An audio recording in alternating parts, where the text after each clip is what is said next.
ప్రభు పేరిట మీ అందరికీ వందనాలు. ఇంతటి అవకాశం ఇచ్చిన దేవాదేవుడికి హృదయపూర్వక వందనాలు చెల్లిస్తూ, గత కొంతకాలం నుంచి పరిశుద్ధాత్మ దేవుడు నీతోనూ నాతోనూ మనందరితోనూ బహు సూటిగా తేటగా మాట్లాడిన దేవాతి దేవుని బట్టి ఆ దేవునికి యుగయుగములు మహిమ కలుగునుగాక. పరిశుద్ధాత్మ దేవుడు గత వారము మనతో బహు విలువైన వాక్యము ద్వారా మాట్లాడాడు. నిజమైన సేవా విధానం ఎలాగుండాలో దేవుడు ఎంతో చక్కగా మనతో మాట్లాడాడు. ఈ రోజున పరిశుద్ధాత్మ దేవుడు బహు విలువైన వాక్యము ద్వారా నీతో నాతో మాట్లాడుతున్నాడు కనుక మొదటి సమూయేలు గ్రంథము 12వ అధ్యాయము 5వ వచనము, అతడు అట్టిది నా యొద్ద ఏమిదియూ దొరకదు, మీకు దొరకదని యెహోవా యందు ఆయన అభిషేకం చేయువాడి యందు ఈ దినమున మీ మీద సాక్షులై ఉన్నామని చెప్పినప్పుడు సాక్షులని ఉత్తరమిచ్చిరి. ఎప్పుడైతే సేవకుడు తన యొక్క పొరపాట్లు కానీ, నేను దేవుని విషయంలో కానీ ఏ విషయంలో అయినా సరే ఇశ్రాయేలుకే కానీ నా సేవా విధానంలో ఏమైనా తప్పులుంటే మీరు తెలియజేయండి, ఇదిగో నేను అభిషేకించిన దేవుని చేత అభిషేకించబడిన ఈ యొక్క సౌలును బట్టి మీరు తెలియజేయండి అన్నప్పుడు గత వారం పరిశుద్ధాత్మ దేవుడు బహు విలువైన వాక్యాల ద్వారా మాట్లాడాడు. సేవా విధానం ఎలాగుండాలో మాట్లాడాడు. ఈ రోజున ప్రభువును బట్టి, ఈ రోజున దేవుని వాక్యాన్ని బట్టి ఇక్కడ సమూయేలు అంటున్న మాట ఏంటో తెలుసా? ఏమి చేసినా అది నా వల్ల కాదు. ఏమి చేసినా నేను నా వల్ల అయితే కాదు. ఆ యొక్క అమాలేకుని ఆ యుద్ధాన్ని ఆపడం నా వల్ల అయితే కాదు, కేవలం నా దేవుని వలనే సాధ్యమైంది. దేని వల్ల సాధ్యమైంది? నా దేవుని వలనే సాధ్యమైంది. ఇక్కడ సేవకుడు ఎవరిని గణపరుస్తున్నాడంటే దేవుణ్ణి మాత్రమే గణపరుస్తున్నాడు.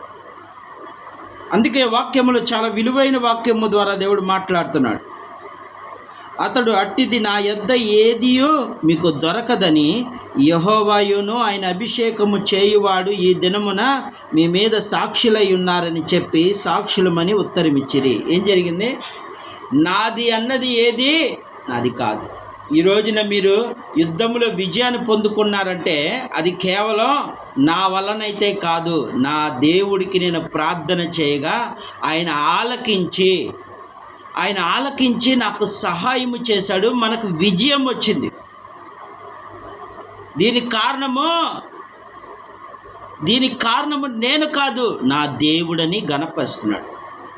ఈ రోజున దేవుని వాక్యం వింటున్న ప్రియ దేవుని బిడ్డ, సేవకులు ఎలాగుంటున్నారంటే ఈరోజు వాళ్ళే దేవుళ్ళుగా ఆరాధించుకునే వారిగా అయిపోయారు.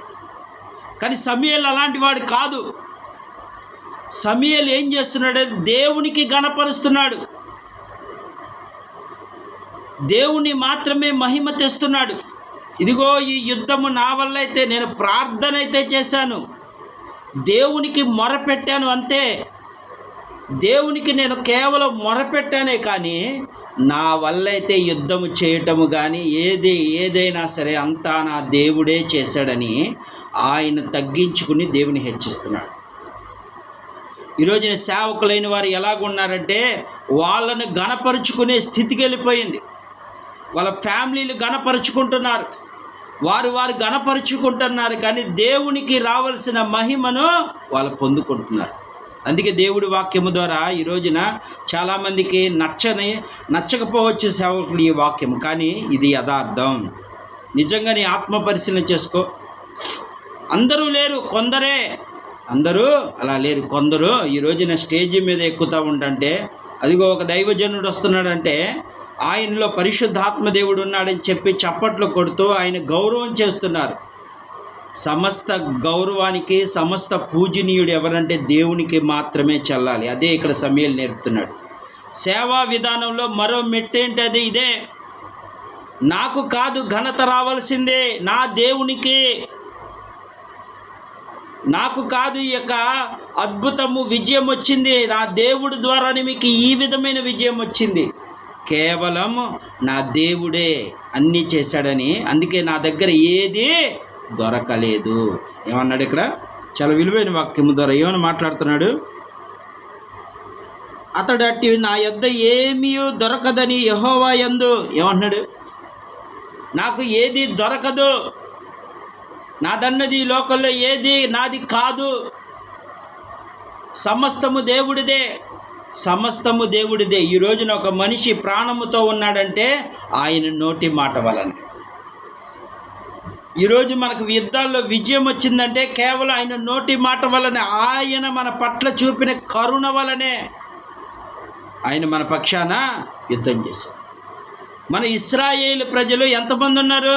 యూదులు కలిపి కనీసం 1,00,000 మందికి పైగా ఉన్నారు. కానీ అక్కడ అమాలేకులను మిగతా వాళ్ళు కలిపి కొన్ని లక్షల మంది ఉన్నారు. కానీ యుద్ధం సాధ్యమవుతుందా?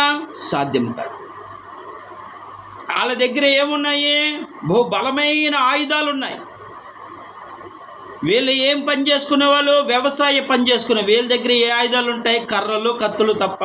వాళ్ళ దగ్గర గుర్రాలు ఉన్నాయి, రోతులు ఉన్నాయి, చాలా విలువైన బండులు ఉన్నాయి, అన్నీ ఉన్నాయి. వాళ్ళ దగ్గర కవచాలు ఉన్నాయి. కానీ వారు ఓడిపోయారంటే అక్కడ ఎవరు చేపించాడు? దేవుడు. దేవుడే యుద్ధాన్ని విజయాన్ని ఇచ్చాడు. అదే చెప్తున్నాడు సమూయేలు, ఇది నాది కాదు, దేవుడు.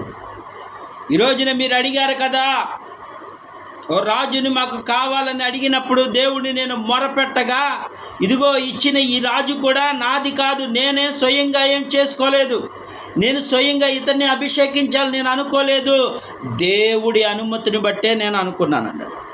దేవుని అనుమతి బట్టే నేను ఈ రోజున ఈ సౌలుని నేను అభిషేకించడం జరిగిందని ఇశ్రాయేలు ప్రజలందరితో ఈ వీళ్ళు ఏం చేస్తున్నారు? సేవకుడికి సాక్ష్యంగా ఉన్నారు.